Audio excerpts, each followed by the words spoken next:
Cette carte de synthèse, c'était pour montrer les trajectoires des terroristes qui ont réalisé les attaques de New York, de Madrid et de Londres, 2001, 2004 et 2005.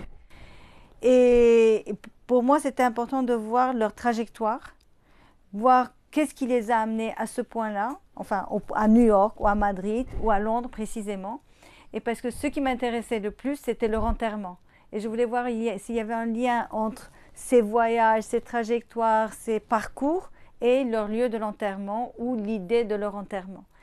Et en même temps, quel genre d'entreprise cette histoire de terrorisme pour New York, Londres et Madrid, quand on voit un peu la trajectoire de ces auteurs d'attentats suicides. Et la carte montre que pour New York, ceux qui ont réalisé les attentats de New York, en fait, avaient été partout. Ils ont été en Afghanistan, au Pakistan, moi ils sont de Moyen-Orient, et ils ont fait toute l'Europe et ils ont fait toute l'Amérique. Et là où ils se rencontraient le plus constituaient déjà des villes-nœuds, comme ils disent. Et c'était les villes de rencontre, ils mettaient en place le plan, etc. Donc il y avait, la carte montre qu'il y avait tout un déplacement partout dans le globe. Hier on m'a fait remarquer qu'il n'y avait pas l'Amérique latine, qu'il n'y avait pas l'Afrique, en effet, mais bon.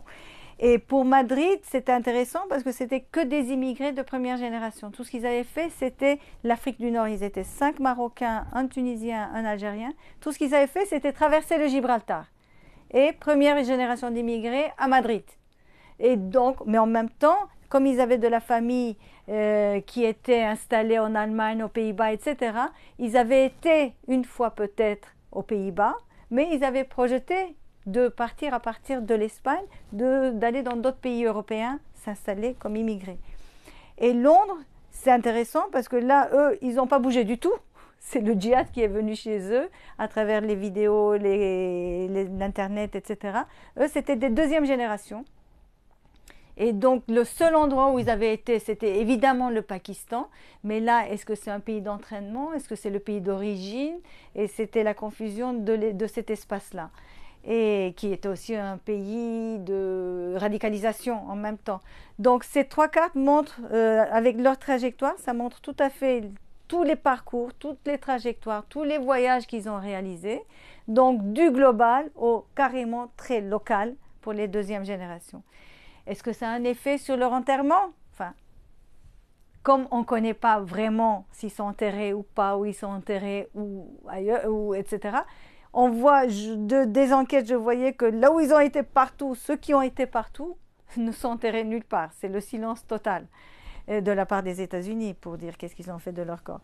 Pour Madrid et l'Afrique du Nord, les autorités espagnoles me disent « Mais qu'est-ce que vous croyez, nous, on rend les corps aux familles ?» Donc, ils sont retournés dans leur pays, puisque c'est la première génération d'immigrés. Et les autorités britanniques me disent « Mais ce sont nos enfants, ils sont nés ici, bien sûr qu'ils vont être enterrés ici. » Donc, là où on bouge et on est global, on est de nulle part, on est nulle part. Dans la représentation, je veux dire. Et alors que du coup, pour les États, ce qui compte, c'est leur nationalité, leur origine, affichée ou revendiquée par les parents, puisque eux ne revendiquent rien du tout.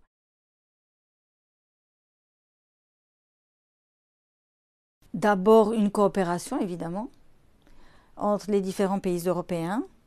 Et ce qui est intéressant, ce que j'ai vu surtout à partir de l'exemple d'Espagne et de Londres, enfin de la Grande-Bretagne, c'est que même s'il y a une politique de coopération, ça c'est le contrôle des frontières, le contrôle des réseaux, les flux, etc., tout se passe dans le pays. Comment convaincre ces jeunes de leur appartenance à un territoire et non pas à cette idée de l'Oumma, et que il faut changer, comme disent les Britanniques, le single narrative, c'est-à-dire leur apprendre, le single narrative étant l'appel au djihad, comment les États devraient leur donner un sentiment d'identification avec là où ils se trouvent. Et c'est à mon avis, c'est la lutte la plus importante en ce moment, parce que ce qui les fait bouger, ce qui les mobilise et ce qui les convainc en quelque sorte, ou les pousse à la violence, c'est surtout cette rhétorique, ce discours, ces récits sur Internet. Alors, comment lutter surtout contre ça plus que le contrôle des frontières? Le contrôle des frontières se fait. Donc, je pense que c'est à ce niveau que le plus gros travail vient aux États.